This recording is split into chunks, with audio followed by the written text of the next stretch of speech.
Bonjour et bienvenue dans cette nouvelle émission d'Astro Vidéo, toujours depuis mon cabinet à Saint-Maur-des-Fossés. On va parler des aspects marquants de ce 21 décembre 2015. Je sais que vous êtes nombreux à me suivre déjà depuis le 15 juin de cette année et c'était un challenge mais en même temps un vrai plaisir. Et puis apparemment vous le validez. Je vous remercie à tous de votre fidélité et je souhaite bienvenue à tous les nouveaux qui regardent cette vidéo.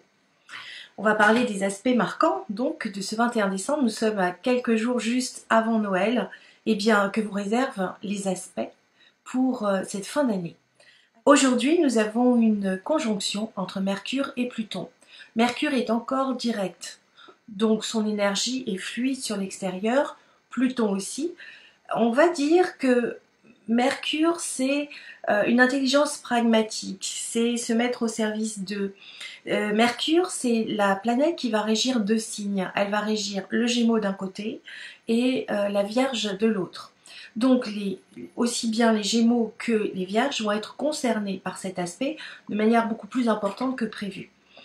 Mercure à côté de Pluton. Alors, on va dire que l'intelligence pratique, le signe du service, le signe aussi d'une certaine manière de l'économie, puisque la Vierge symbolise la personne qui va engranger les blés à la fin de l'été. C'est l'économie, c'est un signe d'économie.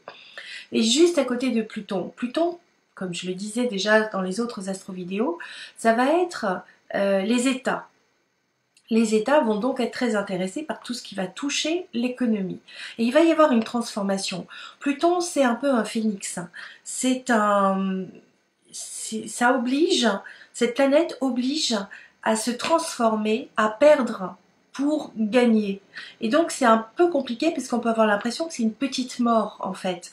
Donc il va y avoir probablement une remise en jeu de l'économie, en tout cas une remise de fonds. Et ça va être intéressant de voir dans quel secteur vont se porter ces transformations, mais en tout cas c'est ce qui arrive. Alors, on peut se dire aussi que Pluton, c'est la gaieté, c'est la joie, c'est la passion profonde. C'est aussi les États, les mafias, j'en parlais, c'est très intéressant comme définition, sachant qu'il y a toujours plusieurs définitions pour le même symbole astrologique. Donc, Pluton, l'intelligence pratique, mais aussi le symbole des journalistes, en tout cas la communication, le messager des dieux, est à côté de Pluton, Mercure-Pluton. Qu'est-ce que ça nous donne? On a des aspects qui sont très particuliers. Aujourd'hui, on a une opposition à la part de fortune, qui est le sentiment de joie, dans le signe du Cancer. Les cancers peuvent être sous pression parce qu'ils ressentent qu'il y a des choses très fortes, très importantes qu'ils veulent et qu'ils n'arrivent pas encore à acquérir, mais qu'ils vont avoir, puisque de toute façon, il y a un très bel aspect avec Jupiter. Entre les cancers et Jupiter dans le signe de la Vierge, il y a un bon aspect, juste à côté du chemin de vie en plus. Et Pluton, d'ailleurs, la conjonction Mercure-Pluton est en bon aspect avec la conjonction Jupiter, la chance, l'expansion, les lois intéressantes, peut-être des lois économiques d'ailleurs, c'est conjoint au chemin de vie. Alors tout ça, ça nous dit, waouh, il y a quelque chose qui bout, qui est très fort, qui peut concerner les masses. Le Cancer, c'est quand même, symboliquement, c'est la maman, puisque le maître du Cancer, c'est la Lune, mais ça va être aussi les masses, face à Pluton, l'État. Donc, qu'est-ce qui est en train de couver?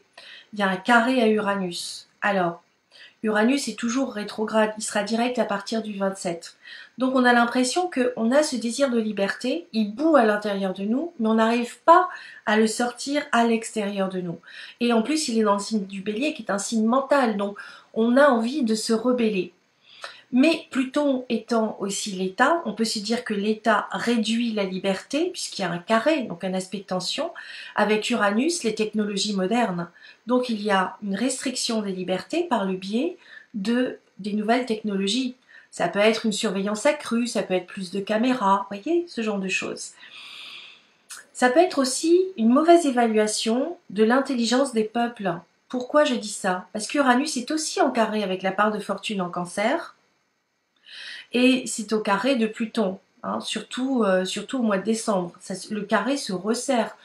Il a eu lieu cette fois de manière exacte. La dernière fois, c'était le 17 mars 2015. Là, il se resserre encore. J'en ai parlé. J'ai dit qu'au mois de décembre, ce serait vraiment effectif.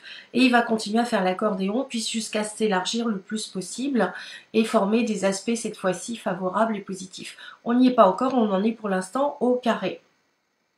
Donc, il y a une restriction des libertés numériques. Il y a un désir de liberté qui couvre mais qui n'apparaît pas encore. Uranus est quand même la planète qui a été découverte au moment de la Révolution française. On se dit, il y a quelque chose qui couvre qui est très intéressant. La conjonction Mercure-Pluton est en très très bel aspect avec Chiron, qui lui-même est en Poisson, mais qui lui-même est en bon aspect avec Uranus. On va dire qu'il peut y avoir une réparation profonde avec Uranus, la fraternité, Chiron, donc le guérisseur sur une blessure en Poisson, donc sur un mouvement compassionnel, avec un très bel aspect sur la conjonction Mercure-Pluton. On va se dire qu'il y a de l'espoir. Il y a de l'espoir de reconstruction puisqu'ils sont dans un signe de terre qui est le signe du Capricorne. Alors on va aller voir aussi ce que fait le maître du Capricorne, c'est-à-dire Saturne. Saturne qui se trouve en Sagittaire.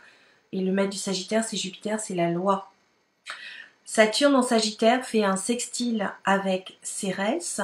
Donc il y a une bonne vision des choses où on se dit qu'on a envie d'agir de manière constructive et intelligente.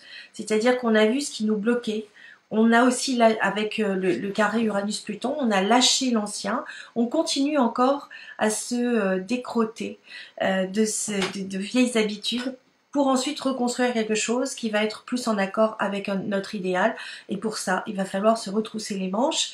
Donc Saturne, en Sagittaire, fait un trigone, un très bel aspect, c'est-à-dire 4 signes d'écart, 4 signes de 30 degrés, 120 degrés. C'est ça, c'est un trigone, c'est un aspect de facilité. Et bien, ça fait un bel aspect avec Uranus. Uranus est aussi le symbole de la politique, avec Pluton, l'État. Alors c'est intéressant de voir que il y a eu la candidature soudaine de Bernard Tapie en politique. Allez, hop, il vient représenter un projet politique. Et c'est intéressant de voir que dans son thème, il y a essentiellement des sextiles, donc des 60 degrés, c'est-à-dire 2 signes d'écart. Il y en a plein, donc des aspects mineurs de facilité, mais il a plein de trigones dans son thème. Ça veut dire que quoi qu'il fasse, c'est facile. Même si lui il trouve difficile, il aura toujours la parade, il pourra toujours remonter. Alors c'est intéressant de se demander si ce sera juste ou pas. Ça c'est le carré Uranus-Pluton. Je ne sais pas si l'État va voir d'un bon œil qu'il réapparaisse en politique, mais par contre ses efforts risquent de payer, puisque Saturne est en trigone à Uranus, donc il a une action constructrice et qui est quand même malgré tout ouverte sur les autres. Ça peut concerner aussi l'économie parce qu'on a la conjonction Mercure-Pluton qui n'est pas anodine dans cette candidature. On va pas se leurrer. La conjonction Mercure-Pluton est aussi au carré de Mars en Balance. Donc là, on a envie d'être un peu réactif, on est pressé, on est sous pression. Ça peut être aussi qu'on est débordé, limite burn-out, on a besoin d'avoir des vacances. Alors c'est peut-être le moment d'en prendre, et puis on sera peut-être moins diplomate que d'habitude. Attention, hein, parce qu'il va y avoir la pleine lune le 25 et le 25 décembre, ça risque d'être règlement de compte à hockey choral dans les familles qui battent de l'aile. Attention. En attendant, il y a quand même un très bel aspect de cette conjonction Mercure-Pluton avec Jupiter qui vous indique la marche à suivre, avec le discernement. En bon aspect donc avec l'intelligence, Jupiter c'est le discernement, Mercure l'intelligence pratique, Pluton celui qui voit au fond des choses.